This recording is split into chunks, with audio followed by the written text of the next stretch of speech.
This is breaking overnight. Country legend Kenny Rogers has passed away. Stephanie Elam looks back at the life and career of the man behind The Gambler and Lucille. You picked a fine time to leave me, Lucy. 5 years after his death, Kenny Rogers is no longer keeping his secrets buried. The world thought it knew him. The calm voice, the gentle smile, the songs that felt like life lessons set to music. But behind that legendary image was a story far more complicated, emotional, and shocking than fans ever imagined. While he was alive, Kenny chose silence. Now, time has done what fame never could. It has loosened the truth. From hidden regrets to deeply personal choices he never explained, what's coming to light today forces us to look at his life in a completely different way. This isn't the story you've heard before, and once you hear it, you'll never hear his songs the same way again.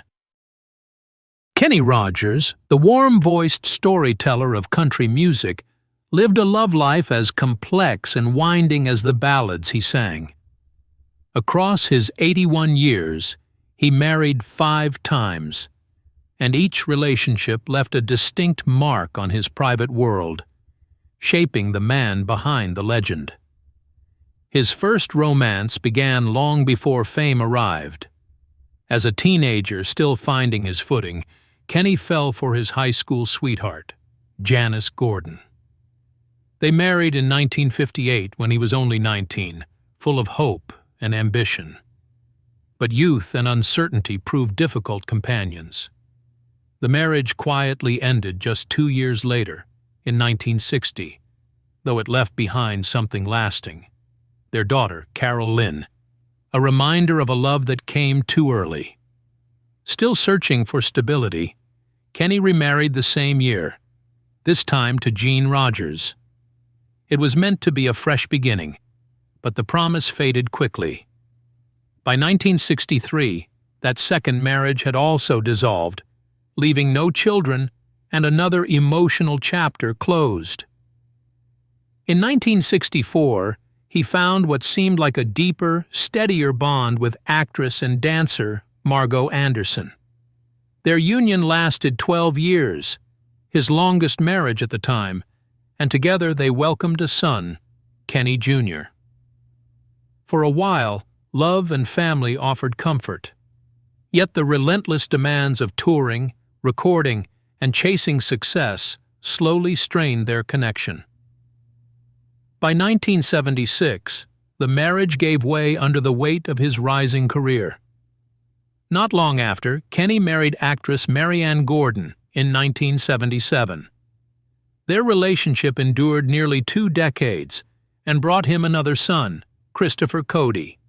For years, they appeared solid, even serene. But as fame intensified and Kenny entered midlife, cracks began to show. By 1993, the marriage ended, with Marianne later reflecting that a midlife crisis played a role. Looking back, Rogers' love life reads like a bittersweet song, filled with hope, loss, and longing, echoing the same emotional truths that made his music timeless. Kenny Rogers' final chapter in love became the most enduring and quietly profound of his life, unfolding not with spectacle, but with patience, timing, and grace. In the 1990s, when much of his life had already been lived under bright lights and public scrutiny, fate led him to Wanda Miller, a meeting that seemed improbable at first. A wide age difference and a chance encounter suggested something fleeting, yet what grew between them became the emotional home Rogers had long been searching for. They married in 1997, and unlike the turbulence that marked his earlier relationships, this marriage brought steadiness. It lasted until Rogers died in 2020, standing as a gentle constant during his final years. As fame softened into reflection, Wanda remained beside him, offering loyalty, quiet strength, and companionship when applause no longer mattered. The arrival of their twin sons, Justin and Jordan, in 2004 filled those later years with renewed purpose, laughter, and a sense of beginning, even as life slowly moved toward its close. Their love story began with a simplicity that felt almost cinematic. In Atlanta, at a restaurant called The Preacher, Wanda, then just 26, worked as a hostess, unaware that her life was about to change. Earlier that same day, she had spoken casually with a co-worker about her hope of meeting the one. The co-worker smiled and assured her that her knight would appear soon, a comment that felt playful and forgettable in the moment. Hours later, Kenny Rogers walked in for dinner. One glance lingered longer than expected. After the meal, he quietly called the restaurant, asked about Wanda, and left his number. When she returned to work the next day and heard the story, she laughed it off as a joke, until she realized it wasn't. When she finally returned the call, she had no idea that a simple conversation would grow into a lifelong bond, carrying them together into the final, reflective chapter of a legendary life. Getting to know Kenny Rogers' widow means understanding a love that first had to withstand doubt before it could be fully embraced. Although the bond between Kenny Rogers and Wanda Miller felt effortless to them, the world around them was far less certain. The most visible obstacle was their age difference. Rogers was 28 years older, a reality that deeply unsettled Miller's parents. Concerned for their daughter's future, they reached out to Rogers directly, expressing their hesitation and fear. Instead of taking offense, Rogers listened. With calm sincerity, he assured them that Wanda would always be treated with honesty, dignity, and respect, and that he would remain transparent with them as well. Over time, words turned into trust. Worries softened, boundaries dissolved, and an unexpected friendship formed. In a quiet and ironic twist, those who once questioned the relationship became some of its strongest supporters, eventually sharing a genuine bond with Rogers. After 5 years of nurturing their relationship away from public scrutiny, Rogers and Miller married in 1997. From that moment forward, Wanda became his steady constant, the presence that grounded him as fame faded into reflection and the years began to slow.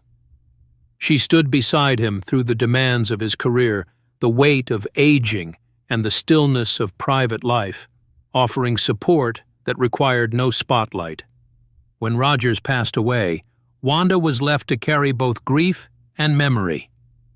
In the months and years that followed, she often reflected on their life together, sharing moments that felt tender, raw, and deeply personal. On the first anniversary of his death in March, she shared a series of emotional photographs on social media.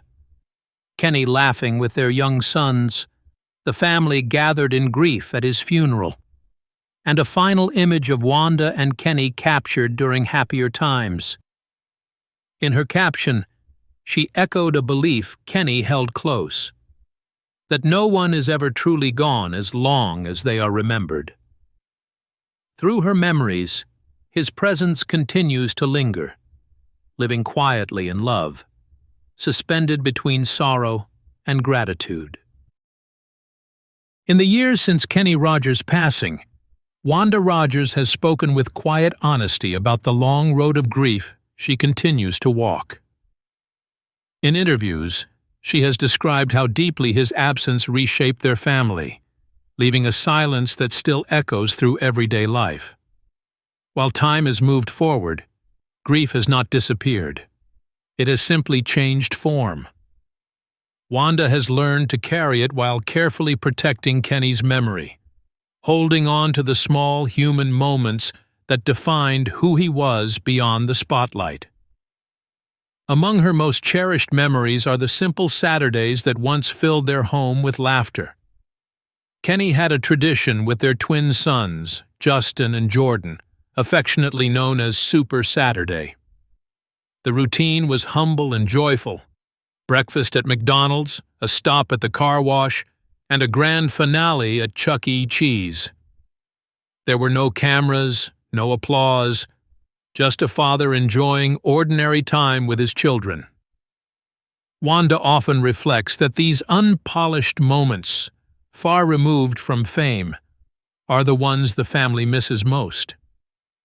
She has also spoken about the enormous emptiness Kenny left behind, the longing for his reassurance, his presence, and the comfort of his touch. She admits there are days when she wishes for one last conversation, just to ask if he is at peace. Though the past few years have been emotionally heavy, Wanda remains committed to honoring his legacy and keeping his spirit alive for their sons. Throughout this journey, she has leaned on the support of those who knew Kenny best. Lionel Richie, one of Kenny's closest friends and a longtime housemate in Los Angeles, has been a steady source of strength. He checks in often, offering encouragement and gentle reminders to stay hopeful during the darkest moments. Wanda describes Lionel as a true brother to Kenny, someone whose care extends naturally to her and the boys. She holds especially close the memory of her final day with Kenny at home, watching movies and sharing his favorite treat, vanilla ice cream drizzled with chocolate sauce. There is comfort in knowing their last hours together were filled with warmth and simplicity. Wanda often returns to the journal entries she wrote that day, pages that now preserve the essence of love, loss, and the quiet beauty of their final goodbye. Justin and Jordan continue to keep their father's presence alive in quiet, deeply personal ways that go beyond memory alone. Now growing into adulthood, they often share stories about Kenny, small moments, familiar habits, and pieces of wisdom that resurface unexpectedly. These conversations are filled with both comfort and ache, a blend of laughter and longing. When words feel too heavy to speak aloud, they turn to prayer, speaking to their father as if the distance between them were only physical. At times, Kenny's voice seems to find them on its own, drifting through a store, playing on the radio, or appearing in the background of an ordinary day. Each familiar melody feels like a soft reminder that he is not as far away as absence suggests. Wanda has openly admitted that even in moments of genuine happiness, a quiet sense of guilt lingers beneath the surface. She is painfully aware of the milestones Kenny will never witness in person: graduations, personal achievements, and the gradual unfolding of their sons' adult lives. That absence still weighs heavily on her heart. Yet she remains steadfast in her belief that Kenny's presence has simply taken another form.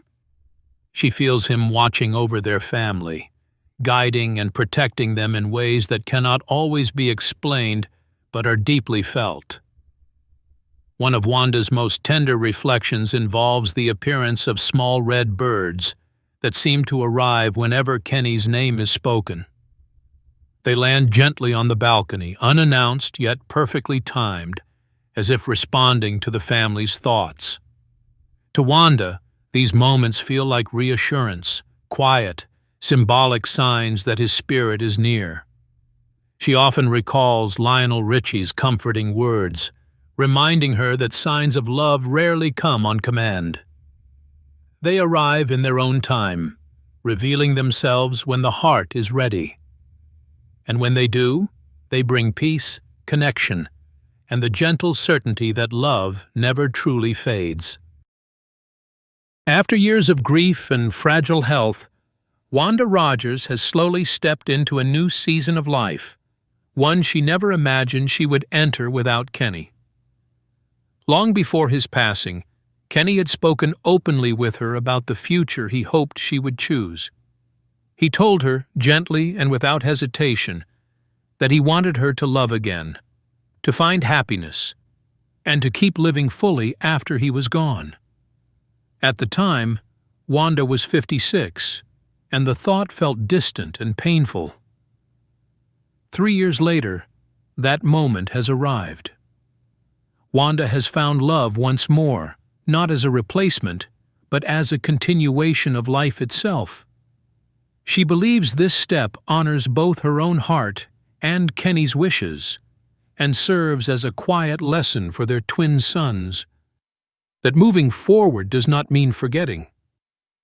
Even as she embraces a new relationship, Wanda remains deeply devoted to protecting Kenny's memory and the legacy he left behind.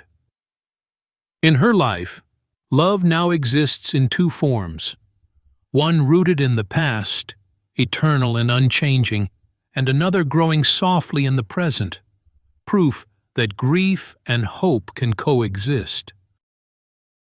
As Kenny Rogers' 7-decade journey through music slowly reached its final stretch, his body began to tire, but his voice, etched into memory, never faded. By 2017, mounting health challenges, including a diagnosis of bladder cancer, led him to step away from touring and public life.